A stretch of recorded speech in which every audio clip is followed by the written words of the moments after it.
নমস্কার, আমি সুদীপ্তা। এভি নিউজে আপনাদের সকলকে স্বাগত। প্রথমেই চোখ রাখবো নিউজ হেডলাইনসে।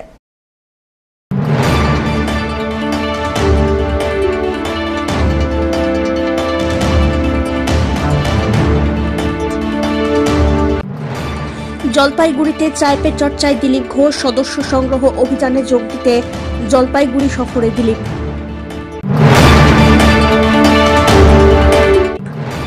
বাংলাদেশের কট্টরপন্থী মৌলবাদীদের হুঁশিয়ারি দিয়ে বাংলাদেশ সীমান্তে বিক্ষোভ মিছিলে সামিল হলেন দিলীপ ঘোষ।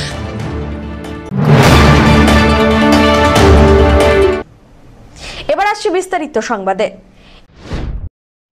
লড়াইটা সমানে সমানে হয়, সিংহের সঙ্গে কুকুরের লড়াই হয় না। জলপাইগুড়িতে চায় পে চর্চায় এমনটাই বললেন দিলীপ ঘোষ। সদস্য সংগ্রহ অভিযানে জলপাইগুড়ির বিভিন্ন প্রান্তে একাধিক কর্মসূচিতে যোগ দেন দিলীপ। শুক্রবার জলপাইগুড়ি শহরের বাবুপাড়ায় এক চায়ের দোকানে উঠে আসা বাংলাদেশ প্রসঙ্গে সাংবাদিকদের মুখোমুখি হয়ে দিলীপ ঘোষ জানান, ওই দেশে তো সামরিক বিভাগই নেই, চুরি করে ভারতবর্ষে ঢুকে খায়, আর নেতারা মিডিয়াতে থাকার জন্য বড় বড় বুলি করেন। ভারত থেকে ওষুধ জল বন্ধ করে দিলে না খেতে পেয়ে মরে যাবে। পাশাপাশি এদিন বাংলাদেশের সীমান্ত সিল করার ব্যাপারেও পদক্ষেপের দাবি জানিয়েছেন এই যুযুধান বিজেপি নেতা। একই সঙ্গে বর্ডার সিলের ব্যাপারে কেন্দ্র উদ্যোগী হলেও রাজ্য সরকার কোনো পদক্ষেপ করছে না বলেও অভিযোগ করেন দিলীপ ঘোষ। দেখুন, আদৌ কোনো সামরিক বিভাগ আছে বাংলাদেশের? কোনোদিন বাংলাদেশ যুদ্ধ করেছে? চুরি করে ভারতবর্ষে ঢুকে খায়, চুরিকার জিনিস নিয়ে খেয়ে বেঁচে থাকে। তো তার ভিখারিরা অনেক বড় বড় কথা বলে, কিন্তু ফুটপাতেই শুতে হয় ওদের। তো বাংলাদেশের অবস্থা খুবই খারাপ। আজ যদি আমরা বলি যে বন্ধ করে দেবো, জলটাও বন্ধ করে দেবো, বাংলাদেশ বাঁচবে কি? তো এইসব লোকের কিছু মাথা খারাপ লোক আছে, তারা ওখানে খালি মিডিয়ায় থাকার জন্য নেতা হয়ে যাচ্ছে। আজ কোনো সরকারই নেই ওখানে। এমন একটা দেশ, প্রধানমন্ত্রীর বাড়িকে লুট করে নেয়, পার্লামেন্ট ভবনকে লুট করে নেয় যে দেশের লোক। কি দেখুন সিরিয়াতে কি হচ্ছে, একই ঘটনা। তো এরা এত অযোগ্য, অকম্মা, না নিজের পেট চালাতে পারে না দেশ চালাতে পারে। সেই সব লোকের কথার কোনো গুরুত্ব নেই। ভারতের সাহায্য নিয়ে যে ইকোনমিক জোন তৈরি হয়েছিল, সেখান থেকে ভারতীয়দের লাথি মেরে বের করার নিদান দিয়েছেন তারেক আহমেদ। না বিধান না, তাহলে এটাও বলুন যে ভারতের কোনো জিনিস আমরা নেবো না, খাবো না। কদিন বাঁচবে ওরা? ওষুধই পাবে না, অর্ধেক লোক মরে যাবে। একটা নার্সিংহোমের হসপিটাল নেই, চিকিৎসার জন্য কলকাতায় লাইন দিয়ে আসছে বাংলাদেশের লোকেরা। ভিসা বন্ধ করেছিল বলে দেশ কত হাহাকার পড়ে গেছে। তো এইসব লোকের কথা কোনো গুরুত্বই নেই, যারা বিদেশ থেকে টেরোরিজমের নামে টাকা নিয়ে এসে খেয়ে বেঁচে আছে, লোকের দয়ায় বেঁচে আছে। সেই সব লোকের বড় কথা কি? খান সেনা ওই সময় কচুকাটা করে দিত যদি ভারতের সেনা না যেত। আমরা হাজার হাজার কোটি টাকা খরচা করে শত শত সেনার জীবন দিয়ে বাংলাদেশকে স্বাধীন করেছি। প্রথম বিশ্বযুদ্ধ, প্রথম স্বাধীনতা আন্দোলনে তখনও ভারতে ছিল বলে স্বাধীন হয়েছে। নাহলে আজকে আফ্রিকার দেশগুলোর মতো এরকম গোলাম থাকতো, শিক্ষা দীক্ষা থাকতো না। তৃণমূলের তরফে বারবার একটা অভিযোগ করা হচ্ছে যে কেন্দ্রীয় সরকার চুপ কেন? সারা বিশ্বে ইসলামী মৌলবাদের শিকার বিরোধীরা সবাই হচ্ছে, অন্য ধর্মের লোকেরা। যেখানে অন্য ধর্মের লোক নেই সেখানে নিজেরা কোনো করছে। আফগানিস্তান দেখুন, সিরিয়া দেখুন, অন্য পাকিস্তান দেখুন, মারামারি করে নিজেরাই মরছে। এই যে হিংসা আর উন্মাদনার মৌলবাদ, এর ফলে কি হয়েছে? আজকে এতগুলো মুসলিম দেশ আছে, সব জায়গায় খুনোখুনি চলছে। সবচেয়ে বেশি উদ্বাস্তু আজকে মুসলমান, সবচেয়ে বেশি লোক খুন হয় সে মুসলমান দেশে, আর দেশগুলো তলিয়ে যাচ্ছে। তো লাভটা কার হচ্ছে? এই উগ্রপন্থা বন্ধ হওয়া উচিত। যারা নেতা আছেন তারা ভাবা উচিত, বোঝা উচিত। ভারতের শক্তি আছে, ম্যাস্ট করে দেবে বাংলাদেশকে। পাকিস্তানকে যদি নাকে খত দিতে পারে, 90,000 সৈন্যকে বন্দি করে আনতে পারে ভারতের সেনা, বাংলাদেশ তো নাস্তা আমাদের। আমরা তো ওই ওদের মতো লোকেদের সঙ্গে লড়তে পারি না। সিংহের সঙ্গে কুকুরের লড়াই কখনো হয় না। আওয়াজ দেওয়াটাই যথেষ্ট। আওয়াজ যাতে দিতে না হয়, বাংলাদেশের লোকেরা যেন বোঝে। পিনাকি শিলের রিপোর্ট, এভি নিউজ।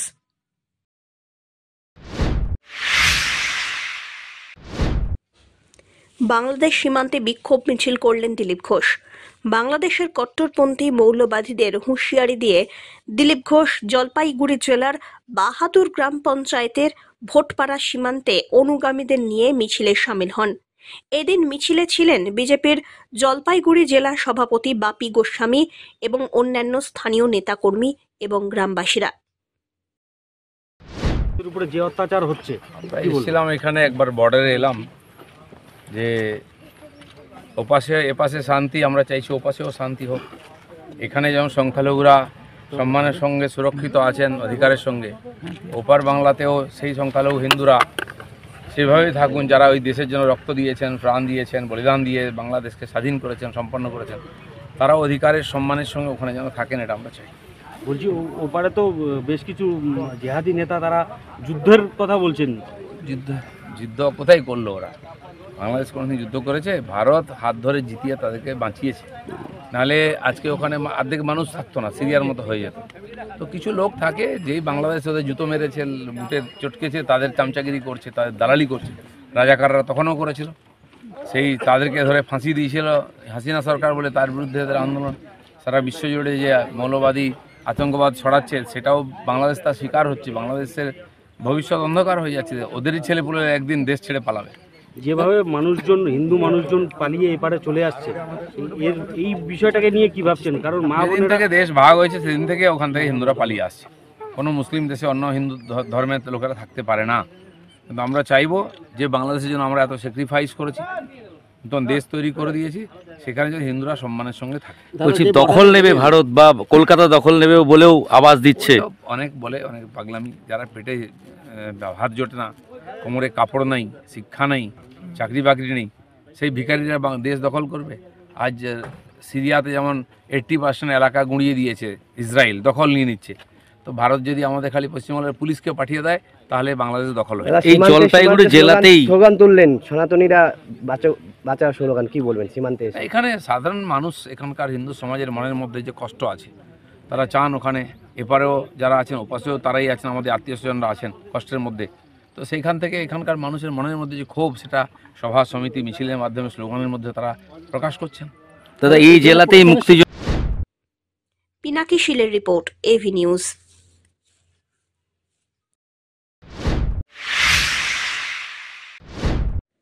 বড়দিন উপলক্ষে আলোকমালায় সেজে উঠবে জলপাইগুড়ি।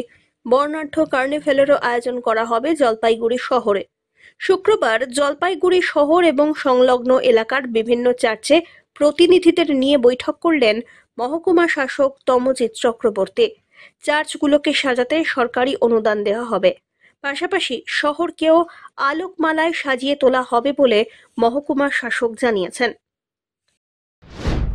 আজকে আপনারা অবগত রয়েছেন যে মাননীয় মুখ্যমন্ত্রী প্রত্যেকটি ধর্মের উৎসব খুব সুন্দরভাবে পালন করবার জন্য পশ্চিমবঙ্গ সরকারকে নির্দেশ দেন, এবং বিভিন্ন সময়ে মাননীয় মুখ্যমন্ত্রীর নির্দেশে সরকারের প্রত্যেকটি দপ্তর, আমরাও প্রশাসনিকভাবে আমরা প্রত্যেকটি উৎসবকে সমান গুরুত্ব সহকারে, সমান সম্মান সহকারে পালনের জন্য আমরা উদ্যোগ গ্রহণ করে থাকি। আজকে জলপাইগুড়ির সমস্ত চার্চগুলিকে ডাকা হয়েছিল, চার্চ কোঅর্ডিনেটর এবং ফাদাররা ছিলেন। আগামী যে বড়দিন আসছে সেই উপলক্ষে কি কি করা দরকার এবং সেই উপলক্ষে কি কি সাজসজ্জা ব্যবস্থাপনা হবে, এগুলো নিয়ে আমরা খুব বিস্তারিত আলোচনা করলাম। হ্যাঁ, বড়দিন উপলক্ষে লাইটিং যেটা গতবার হয়েছিল, এবারও সেরকম লাইটিং হবে। এছাড়া গতবার থেকে আমরা যেটা চালু করেছি যে একটা প্রসেশন করা এবং মানে বিভিন্ন চার্চ সহযোগে একটা কার্নিভাল মতন করা, সেটাও এবছর গতবারের মতনই সুন্দরভাবে উদযাপিত হবে। প্রতিবার জলপাইগুড়ি এই চার্চেরগুলোকে নিয়ে প্রশাসন বসে ঠিক করে যে কীভাবে জলপাইগুড়ি শহর সাজবে, চার্চগুলো কেমন করে সাজবে। সেই জন্যই আজকে এসডিও সমস্ত চার্চকে দেখেছিল, 6টা চার্চকে, এবং জলপাইগুড়ি শহর কেমন করে সাজবে, চার্চগুলো কেমন করে সাজবে তার একটা রূপরেখা তৈরি হলো। এবং 26 তারিখের একটা কার্নিভাল হবে। সেই কার্নিভাল হচ্ছে সমাজপাড়া মোড় থেকে Saint Michael and All Angels চার্চে আসবে। এখানে 3 ঘন্টার একটা প্রোগ্রাম হবে এবং সেখানে সমস্ত চার্চগুলো তাদের সমস্ত নাচ গান এবং তাদের সমস্ত কর্মকাণ্ড তারা করবে। পিনাকি শীলের রিপোর্ট, এভি নিউজ।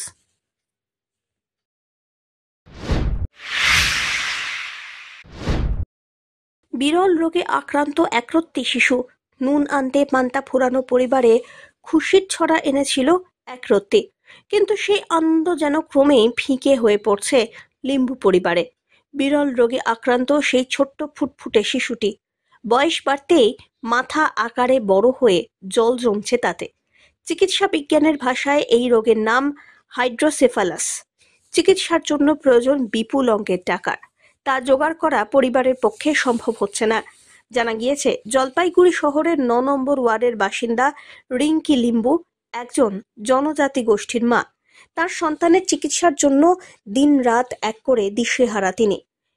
রিঙ্কি লিম্বুর স্বামী পেশায় টোটো চালক। টোটো চালিয়ে যা আয় হয় তাতে সংসার চলে কোনো রকমে। চিকিৎসার জন্য প্রয়োজনীয় অর্থ সংগ্রহ করা তাদের পক্ষে কঠিন। পরিবারটির এখন অত্যন্ত বেহাল অবস্থা। পারিবারিক সূত্রে খবর, শিশুটির চিকিৎসার জন্য কলকাতায় নিয়ে যাওয়া অত্যন্ত জরুরি, কিন্তু তাতে বাধা হয়ে দাঁড়িয়েছে অর্থের অভাব। সকলেই সাহায্যের জন্য আবেদন জানাচ্ছেন, যাতে শিশুটির চিকিৎসা সম্ভব হয় এবং জীবন বাঁচিয়ে সুস্থ জীবন দেওয়া যায়। এমন মানবিক সংকটে পরিবারটি আবেদন জানাচ্ছে এলাকার জনগণ, স্বেচ্ছাসেবী সংস্থা, স্থানীয় প্রশাসন যেন সাহায্যের হাত বাড়িয়ে দেয়, যাতে রিঙ্কি লিম্বুর পরিবার দ্রুত প্রয়োজনীয় সাহায্য পেতে পারে আর একরত্তি শিশু যাতে ফিরে পায় তার তরতাজা প্রাণ। সমস্যা আপনার? আমার ছেলের মাথায় জল জমছে। চিকিৎসা করতে পারছেন না? না, অর্থের খুব সমস্যা আমাদের। কি করে আপনার স্বামী? টোটো চালায়। কি রোগ হয়েছে? হাইড্রোসেফালাস। ডাক্তার দেখাচ্ছেন? হ্যাঁ, ডাক্তার দেখাচ্ছি। ওকে ৩-৪ বার কলকাতায় নিয়ে যাওয়া হয়েছে, বেড নাই বলে ফেরত দিয়েছে। তারপরে বয়স হয় নাই বলে আমরা বাড়ি চলে আসছি। এখন ওর ইমিডিয়েটলি অপারেশনের প্রয়োজন। বিধায়ক বা সাংসদের কাছে গিয়েছিলেন? ভাইস চেয়ারম্যানের কাছে গেছিল, আর তো কারো কাছে যাওয়া হয়নি। আর কি বলেছে ভাইস চেয়ারম্যান?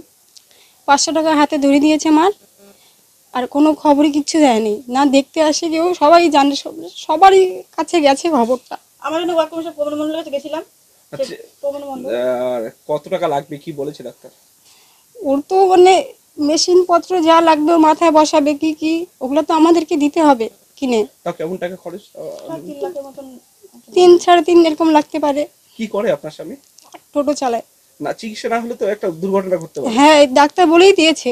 কি বলেছে? ইমিডিয়েটলি অপারেশন না হলে কোনোদিন দুর্ঘটনা ঘটে যাবে। ওয়েটটা বেড়ে গেছে আগের থেকে অনেক। মাথা বড় হয়ে যাচ্ছে? হ্যাঁ, মাথাটাই শুধু বড় হচ্ছে, শরীরের কোনো বাড়তি হচ্ছে না। কি রোগ হয়েছে আপনার? আমার নাতির মাথায় জল হয়েছে। জল হয়েছে, মাথাটা বড় হয়ে যাচ্ছে। না, আমাদের অর্থে খুবই কম। হ্যাঁ, ছেলে টোটো চালায়, আমি বাড়িতে বেকার বসা, কয় মাস হয়ে গেল। আমার নাতির অপারেশন জন্য আমরা কিছু হেল্প চাচ্ছি, কিছু টাকা পয়সা সরকারের কাছে। হ্যাঁ, বিধায়ক বা সাংসদের কাছে গিয়েছিলেন? হ্যাঁ, গিয়েছিলাম। তারা কি, তাদের সাথে দেখা মিলেছে? হ্যাঁ, মিলেছে দেখা। কি বলছে তারা? তারা এই যে বললো, হ্যাঁ আসছে আমাদের বাড়িতে, হ্যাঁ, যে ই করতে। কি চাই আপনাদের? আমাদের একটু অর্থের দরকার। হ্যাঁ, পয়সা করে হলে পরে আমাদের ভালো হয়, যে আমার নাতিটাকে একটু অপারেশন করতে পারবো। কি রোগ হয়েছে আপনার নাতির? মাথায় জল হয়েছে। মাথা বড় হয়ে যাচ্ছে? বড় হয়ে যাচ্ছে, দিন দিন অনেকটা বড় হয়ে যাচ্ছে। 11 কেজি ওজন হয়ে গেছে। কি করে আপনার বাড়ির পরিবারের সদস্যরা? আমার বাড়ির সদস্যরা, আমি তো মানুষের বাড়ি, বাসা বাড়ি কাজ করি। আমার ছেলে টোটো চালায়। তো 2 মাস যেটা আমার সেটাও বসা, আমি করতে পারতেছি না। নাতি চিকিৎসার জন্য বসা, সব জায়গায় ঘুরতেছি, কোথাও পাচ্ছি না, একটা টাকা পাচ্ছি না। আমি অনেক জায়গায় গেছি, আমি চিকিৎসার জন্য অনেক জায়গায় গেছি। ভাই চেয়ারম্যানের কাছেও আমি গেছিলাম। তিনি কি বলেছেন? তিনি আমাকে 500 টাকা ধরাই দিচ্ছে। কয় টাকা? 500 টাকা। 500 টাকা ভাইস চেয়ারম্যান। অমিত বণিকের রিপোর্ট, এভি নিউজ।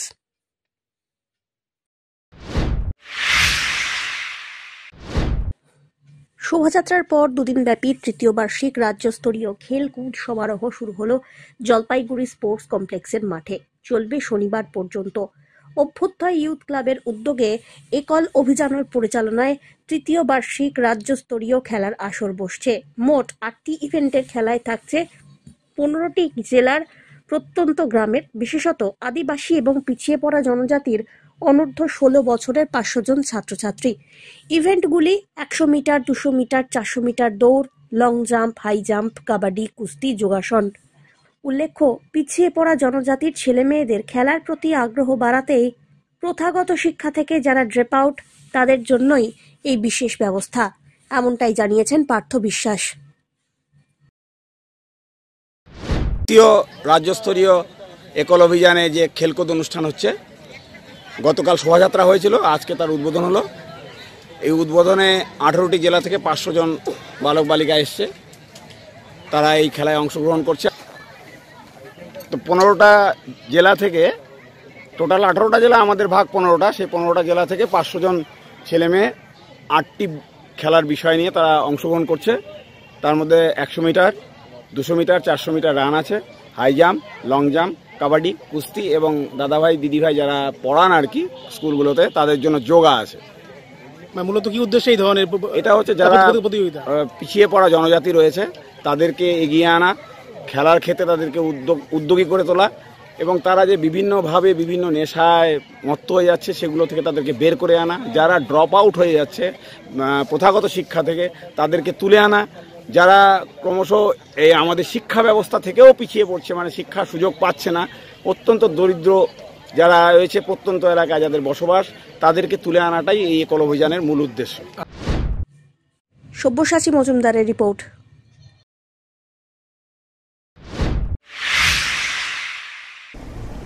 শেষ করবার আগে নিউজ হেডলাইন্স আরো একবার।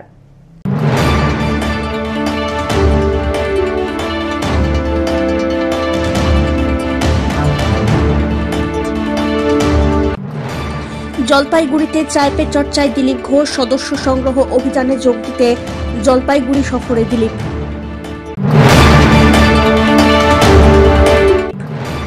বাংলাদেশের কট্টরপন্থী মৌলবাদীদের হুঁশিয়ারি দিয়ে বাংলাদেশ সীমান্তে বিক্ষোভ মিছিলে সামিল হলেন দিলীপ ঘোষ।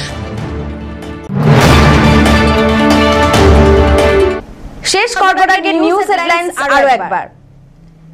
এখনকার মতো নিউজ এ পর্যন্তই। পরবর্তীতে আসছি আরো সংবাদ নিয়ে। দেখতে থাকুন আমার ভিশন। নমস্কার।